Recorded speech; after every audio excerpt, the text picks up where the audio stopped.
সিপাহীজলা জেলার সখী one stop centre পরিদর্শনে গেলেন রাজ্য মহিলা কমিশনের চেয়ারপারসন বর্ণালী গোস্বামী। মঙ্গলবার দুপুরে বিশ্রামগঞ্জস্থিত সিপাহীজলা জেলার সেন্টারটি পরিদর্শনে আসেন তিনি। রাজ্য মহিলা কমিশনের চেয়ারপারসন বর্ণালী গোস্বামী ছাড়াও ছিলেন সিপাহীজলা জেলা সমাজ কল্যাণ সমাজ দপ্তরের জেলা আধিকারিক ডক্টর চন্দ্রানী বিশ্বাস সহ মহিলা কমিশনের প্রতিনিধি দল। সিপাহীজলা জেলা সখী ওয়ান স্টপ সেন্টারটি ঘুরে দেখেন রাজ্য মহিলা কমিশনের চেয়ারপারসন বর্ণালী গোস্বামী সহ প্রতিনিধি দলটি। পরিদর্শনে এসে রাজ্য মহিলা কমিশনের চেয়ারপারসন বর্ণালী গোস্বামী বলেন, 19 আগস্ট থেকে সিপাহীজলা জেলার বিশ্রামগঞ্জস্থিত ওয়ান স্টপ সেন্টারটি চালু করা হয়েছে। রাজ্য মহিলা কমিশন এবং সখী ওয়ান স্টপ সেন্টারের মাধ্যমে গৃহস্থ হিংসার আক্রান্ত মহিলাদের তাৎক্ষণিকভাবে বিভিন্ন আইনি পরিষেবা পাইয়ে দেওয়ার কাজ করা হবে। এছাড়াও মহিলাদের অন্যান্য সমস্যার সমাধান করবে এই সেন্টার।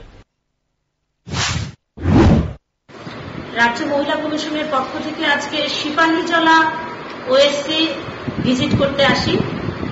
এখানে এসে ওয়ান স্টপ সেন্টারের কাজ কিভাবে চলছে, 19 আগস্ট থেকে শুরু হয়েছে আমাদের এই সিপাহীজলার ওএসসি কাজ, এবং এখানে কিভাবে মহিলারা সুযোগ পাচ্ছেন কিনা সেটা দেখার উদ্দেশ্যে মূলত আজকে রাজ্য মহিলা কমিশনের পক্ষ থেকে আমাদের এখানে আসা। এখানে এসে আমরা দেখেছি যে একজন মহিলা এখানে সুবিধা পেয়েছেন এবং সমস্ত কিছু ঠিকঠাক আছে।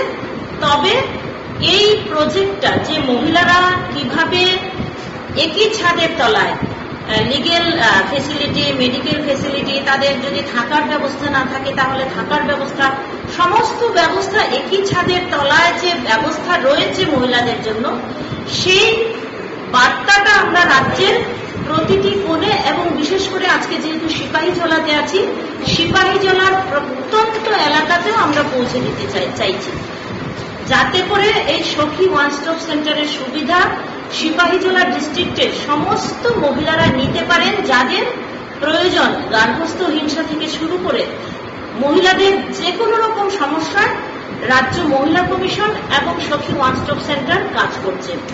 এই বার্তাটা আমি আপনাদের মাধ্যমে পৌঁছে দিতে চাইছি এবং অবশ্যই এই সখী ওয়ান স্টপ সেন্টারের কাজকে আরো ঠিকঠাক করে তৈরি করা, সমস্ত সুবিধা 24 ঘন্টা মহিলারা এখানে যাতে সুবিধা পান তার সুব্যবস্থা করার লক্ষ্যে আমাদের আজকের এই ভিজিট।